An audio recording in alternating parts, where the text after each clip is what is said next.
right, welcome back to the Command Your Brand Show. I'm your host, Josh Silvestro, brand ambassador of Command Your Brands, where we talk to CEOs and founders about how they build their business and how they are very successful and what they do to be successful. So if you guys like this stuff, please like and subscribe and definitely check out the channel.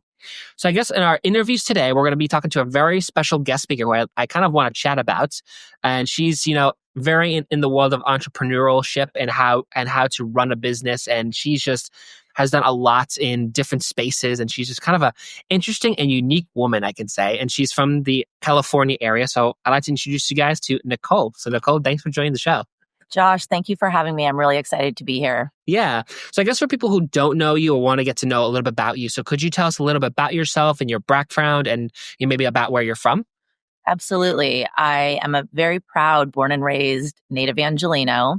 Mm-hmm. I went to college. I went to USC, Fight on Trojans. Yep. And I've been working in the beauty industry for 20 years. Wow. Early in my career, I worked with indie brands when that was not a cool buzzword. It's what was happening in LA, the smaller brands. Now, lots of those brands, Too Faced, Smashbox, Urban Decay, NYX Cosmetics, went on to be acquired by the big guys, L'Oreal, Estee Lauder, et cetera. But early in my career, they were smaller brands. And Hollywood is a storytelling town. The beauty industry is a storytelling industry and a storytelling business. And so a lot of those small indie brands really caught on to social media early on. And that's what really attracted those bigger companies to want to buy them. I was very fortunate in 2012 to meet the founders of a little startup called MyGlam. Michelle Phan, who was the first woman to get 1 billion with a B views on YouTube, was the co-founder of that business. Shortly after I joined, we rebranded as Ipsy and became the world's largest, most successful beauty sample subscription company. We raised $100 million on a $500 million valuation in our third year. It was a rocket ship to the moon. Yeah. It was a very unique, amazing entrepreneurial experience. And I founded the brand partnerships team there and played a really pivotal role in the early success of that business. I left that business in 2017 when my shares fully vested, along with Michelle Phan, the original co-founder. And she and I and 2 Chinese business partners started a business taking American beauty brands to China. I kind of feel like I got an MBA in blood, sweat, and tears doing that. I learned so much. One of my Chinese partners was former Alibaba. So when I was in China with her, I met a lot of her colleagues who had also left Alibaba to do entrepreneurial endeavors. I learned so much about social commerce. China's the king. There were very cool apps, very cool platforms, lots of text to buy on WeChat, WhatsApp, and other platforms. Right. And it really planted a seed for me that the white space in the US was in discovery and shopping. And Ipsy was doing that too. It was a new way to discover brands, products, et cetera. In many ways, kind of the first social commerce company in the United States, if you will. I left that business after a year. Sadly, my partners and I were not aligned on our execution strategy, and I knew it was therefore not going to work. And I did some consulting with some apps in the United States, and lo and behold, no one wants to download an app. And I've said before, nobody downloaded TikTok in the US until 2020 when everyone was stuck at home and there was nothing else to do. So thank God it's evolved beyond lip syncing. Right. And then a few years ago, one of my old Ipsy colleagues, Corey Weiss, called me and he said, "Hey, what about text commerce?" And it was such a light bulb moment. Of course, text. Yes, it's so simple. We're all text messaging all day, every day.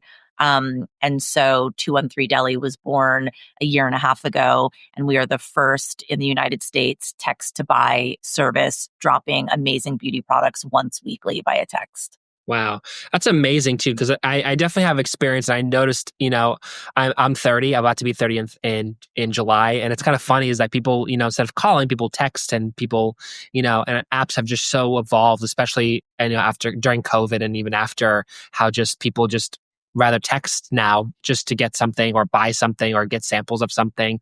And I guess what was your secret to I know it's kind of like, I don't want to spill the beans here, but what was your secret that actually made these businesses just boom, they kind of made them just so popular, because a lot of people are they want to know what is the secret? Because they seem like they do it, but they do it wrongly. You know what I mean? I've been in early stage startups now more than a decade. Most startups fail. And I have worked at some failures, the business I did going to China after Ipsy was a failure. I worked for another company that was a really cool app where people could create content, get coins, use those coins for free products. It failed. They raised a ton of money, VC funding, they failed. So I've seen plenty of failures along the way. Yeah. What's the secret sauce? I say you have to have a great idea. You have to have great product that backs up that idea. You have to have the right team who can actually execute this idea. And you have to have money to pull it off. Right. And you have to have all four of those things at the same time for a chance to be successful. If you don't have all four of those things, forget it. You will definitely not be successful. If you have all four of them, you may not be successful, but you at least have a chance. Right. And that's what I've seen over the course of the last decade. The other real magic to it is timing. And that's kind of like meeting your spouse. Like we were in the right place at the right time. Yeah. You know, Ipsy was a rocket ship to the moon. And so many people have asked me how to replicate and various lessons to be learned. That business cannot be replicated. It was the right idea at the right time with the right celebrity, if you will. Michelle Phan was a YouTuber. At the time that we were calling social media new media, young people were looking at YouTube voraciously, consuming hours and hours of it. Michelle was by far and away the queen of it. She was an incredible storyteller.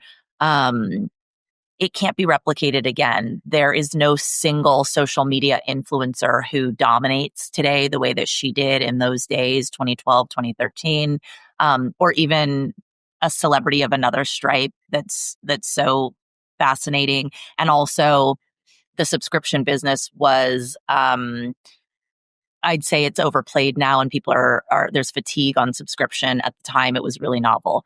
So my eggs are definitely now in the basket of text. Text messaging is not new. Text message shopping is not new globally, but it's definitely new in the US. And what consumers are craving right now is personalization. Right. Personalization everywhere that they go. They, especially younger people, believe that the world should cater to their every whim. And we can do that via text, right? If you are trusting enough to give us your phone number and allow us to text you, and then tell us about your preferences, your skin, your hair, the shades of makeup that you like, etc., and we can really hone in on that, we can be a trusted best friend, concierge service, whatever you want to call it, sending you something directly to your phone that we think you're going to love. And then the other thing that certainly Americans are interested in is ease. So if you quite literally hit one button to text back and the product is shipped to you, that's even better than Amazon. Yeah, I agree because I just know there's a lot of steps you got to go through just to order something. So I find that's very interesting. And when it's just a text that just says I want this and I want that, and it comes to your door, I mean that's just a cherry on top, I'm sure, right? It's a game changer. And where most brands lose the consumer is I clicked on something from a social media app. I've now landed on your website. If you don't drop me on the product page, you drop me on your homepage, you lost me. Forget it. I'm gone. If you drop me on the product page and I can easily add to cart, you've still got me. But if it's in a very elaborate checkout process, you're losing me. If I've got to get my credit card out, forget it. I'm completely gone. Right. There's too much friction in the shopping experience. And so that's what's amazing about text. I send you a text. If you're not interested, you ignore it. If you are interested, you text back a number. We sell up to 3, 1, 2, or 3, and then that's it. You receive a message saying, thank you, it's coming to your door. So it's a little bit addictive. It's really fun and impulsive. Yeah. Do you think there's probably more sales with text than there are from Amazon now? Just kidding.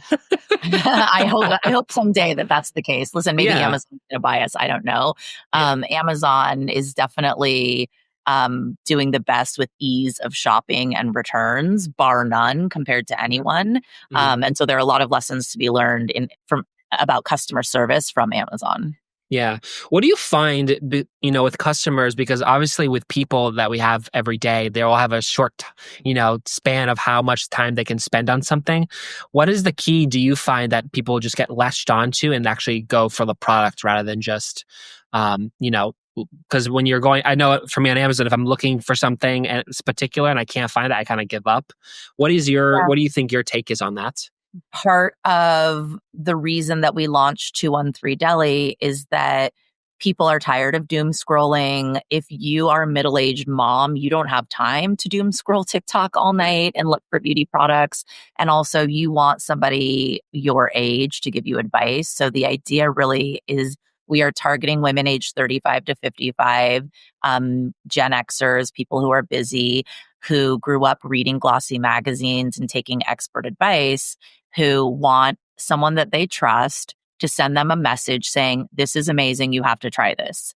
And all you have to do is text back. So it's very simple. When we get to personalization, it'll be even better because I'll know exactly what you're interested in. And once a week, or you can tell me once a month, whatever the cadence is that you want, we'll send you trusted recommendations. And that I think the customer is really aching for. Even the major retailers, Sephora, Ulta, et cetera, the merchandise selection has gotten so big that it's even difficult, in my opinion, to navigate websites and in-store experience. So to have really a concierge service saying, I know you're going to love this based on what I know about you, I think that's where the magic is going to happen for us. Yeah.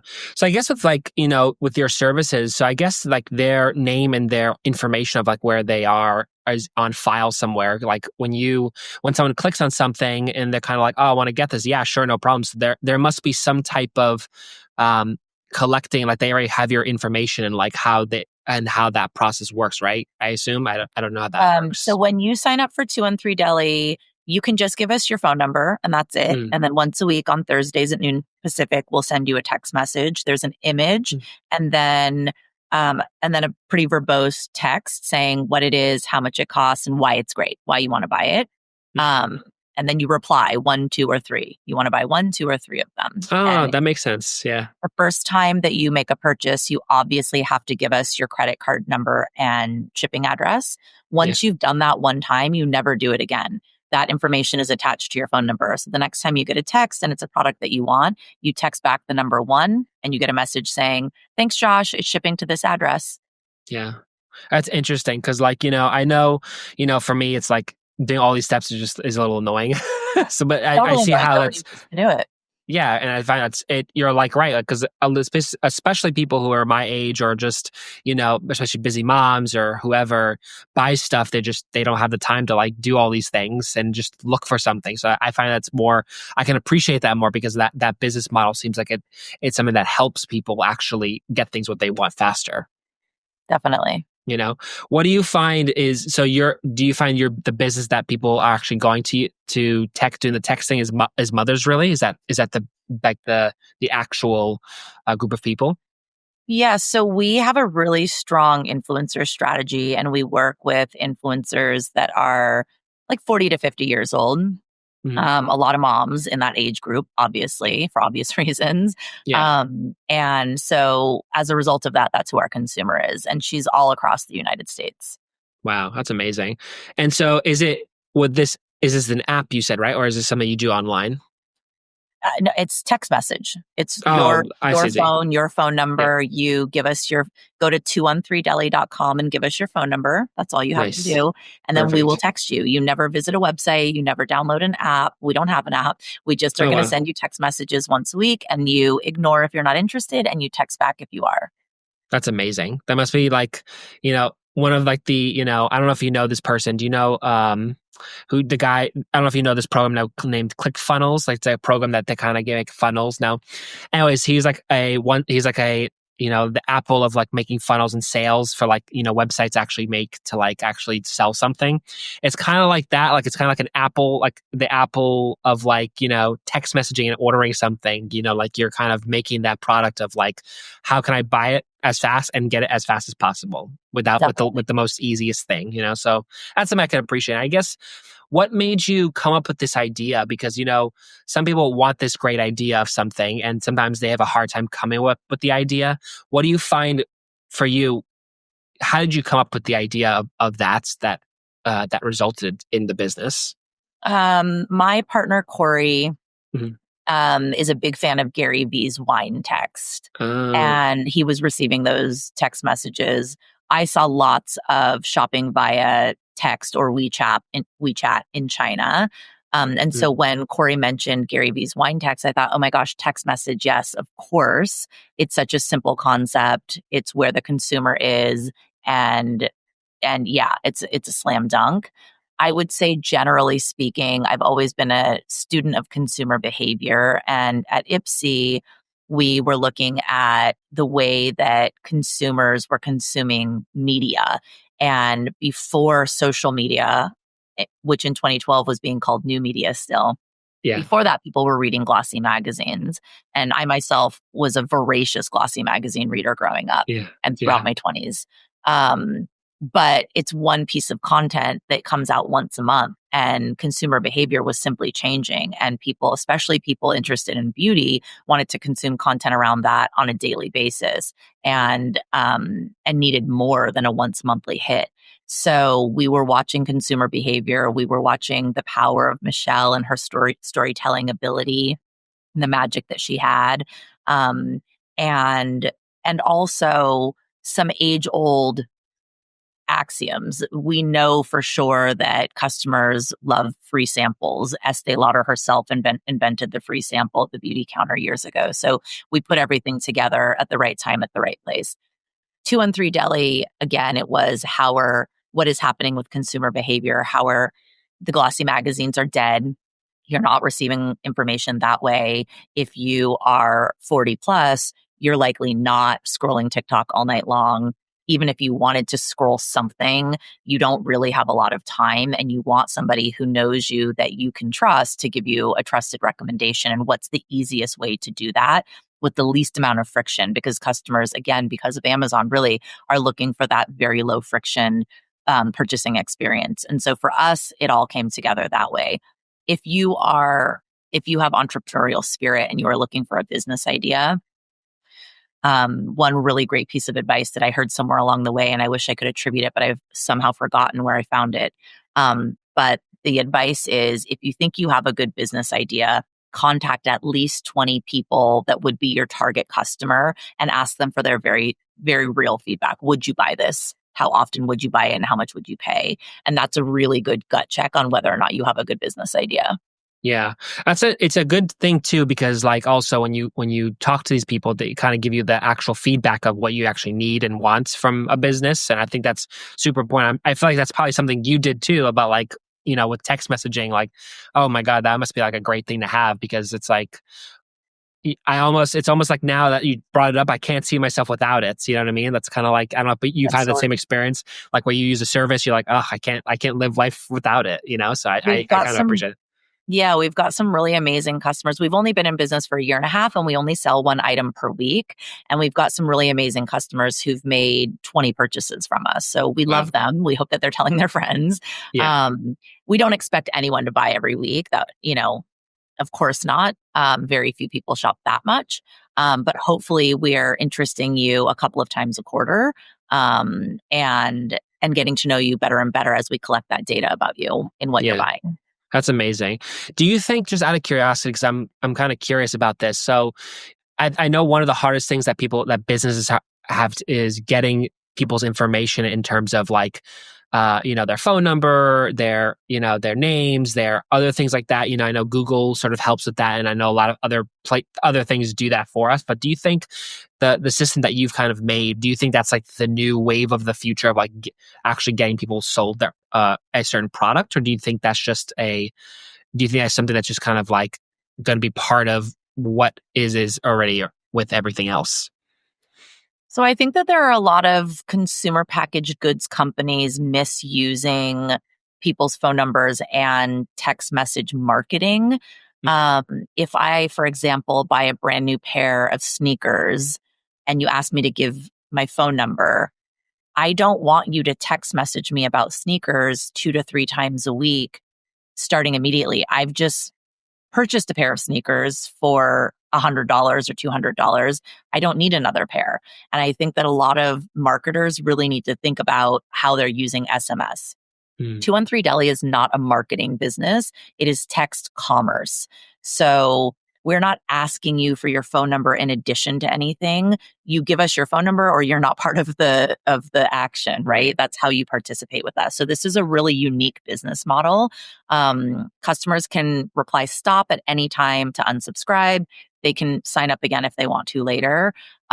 We are very, very careful. We text message once a week on Thursdays at noon Pacific, and that's it. Wow. we respond to your purchase with a we've received your order and it will be shipping today. Um, if a customer, I think brands need to ask themselves why they're asking for phone numbers, what they're going to do with those phone numbers, why you're asking for email. Again, every single day I have about 200 junk emails in my Gmail, and it's infuriating to me. And if you've Yeah. been emailing a customer for 10 years, 3 times a week, and they've never opened a single one of your emails, you've got to rethink your strategy. So I think, as again, be a student of consumer behavior and really pay attention to consumer behavior and to your consumers' behaviors. Right. When you use this whole texting, is it when someone responds or texts you back about something, is it like an AI generated type thing, or is it more of a person to person, like you deal with the person as they come along? There's no artificial intelligence, but it's a technology platform. Hmm. So, I mean, maybe in some ways that's AI, but we have a tech platform. So I build out my partner Jules Camposano builds out all of our creative. So she sends me creative for the product or products that we're dropping. I write the language that's going in the verbiage of the text. And I set it up on a tech platform to message thousands of people at the same time on the same day, Thursdays at noon Pacific. Um, and then the back end of that platform manages they can text us questions. Very rarely does anyone text a question. The body of the text message says reply 1, 2, or 3 to buy the quantity that Right. you want. So the vast majority of our customers are replying 1. Sometimes people will buy 2. And that automatically triggers their credit card being charged and a shipping label being printed out. Wow. That sounds so intense, but also sounds super simple. It's Yeah. very easy for the customer. You go to 213deli.com, you give us your phone number. That's it. It's free. There's no obligation to buy anything. You can look. When you get excited, you can make a purchase. Yeah. As I said, the first time that you make a purchase, you give us your credit card and shipping address for obvious reasons. You never have to do that again. So after that, you quite literally send one text message and the product arrives. If you're on the West Coast, it'll arrive the next day. If you're on the East Coast, depending on what the weather is, it could take 5 to 6 days. Right. So, and I guess, coming from this, like, you've obviously helped a lot of startups and you've helped some fail, some successfully failed, and some of them just went on. What do you find, with a lot of these guys that are starting up? Like, what are the mistakes that you find that they make that maybe, I know you mentioned some earlier ones that there's 4 points that you mentioned of like how they should be successful. Are there any other things that the person does that you think that like some mistakes that they make that they should handle like before they even started, or something they should have before they start, in their startups, or to become successful or try to be successful? I've met entrepreneurs with no business plan and no road to generating money. Yeah, that's So you rough. should have a business plan. If you can create some cool technology or some cool game or some cool platform, that's interesting, but that's not a business Right. unless you have a business plan. So have a business plan and figure out a way that it's going to make money. Another thing that I've seen, especially with younger entrepreneurs, is either being so ignorant or so arrogant that they don't Yeah. take any advice from any more senior people who've done this before. And to me, that's crazy. If you're not constantly asking expert opinions, doesn't mean you're going to take all of that advice. But if you're not listening to expert advice, I think you're really missing something. In the last 2 years, that we were ideating, launching, and have been executing on 213 Deli, I am constantly reaching out to my peers and colleagues, especially those that are more seasoned than I am in the industry, and asking them for advice, for feedback, et cetera, all the time. So I think if you're not doing that, why are you not doing that? The other mistake I've seen is raising a boatload of venture capital money and then blowing it like a lunatic, buying really beautiful, expensive office space and stacking the fridge with beers and ping pong tables and all that kind of. I feel like that's ending a little bit now. It's less rampant than it used to be, but I used to see stuff like that all the time. And I was like, guys, you're nowhere near profitability and, absurd stuff like that. So I'd say really having an eye on what is your business plan? How do you monetize this? What exact steps are you going to take? And then what can you do yourself? At the beginning of our business, we're packing our own boxes and dropping them off at USPS ourselves instead Right. of using TaskRabbit or a 3PL. And that's really showing blood, sweat, and tears, putting it into your business. Right. It's such a fascinating thing, just how much people put all these steps together when it's like it can be made very simply because of how well you plan and organize stuff. So I find that super important when you're organized and you know where the things go and how things should be formulated. I think that's also very key in any business where you should line up what you're actually doing in terms of the process. You know. 100% process is everything. And logistics, you need to really think about, how am I actually going to get this widget into this person's hands? Or if it's a virtual item, what's the user experience, et cetera. And then I'd say as a consumer, I see early stage startups offering really bad customer service, which it's very hard to get your first several customers. And by several, I mean several thousand customers. Yeah. So you should really bend over backwards and light your hair on fire to delight those people so that they tell their friends to buy your service or purchase what you're selling. And so free shipping, just basic things, you really have to be playing that game right out of the gate. Totally. And I would love to hear from you just out of curiosity. What are people saying? Like, is there any success stories you've had in terms of this whole procedure or you know, how you're using this whole new technology of, the whole texting and like, have you had any success stories from businesses or people that you can share that you don't have to give names, obviously, but like, I would love to hear like people's feedback on it. Yeah, I mean, our customers love it. The vast majority of our customers have made more than two purchases, which is huge for any entrepreneur and early stage startup knows.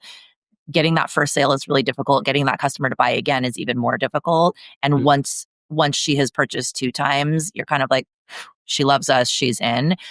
We've been really blessed to have customers making multiple purchases. And again, we've only been in business for a year and a half. Therefore, we've sold, 70 items. So to have people purchasing more than 10 items already is utterly spectacular. We are delighted about that. We love them and we hope that they tell their friends. Yeah.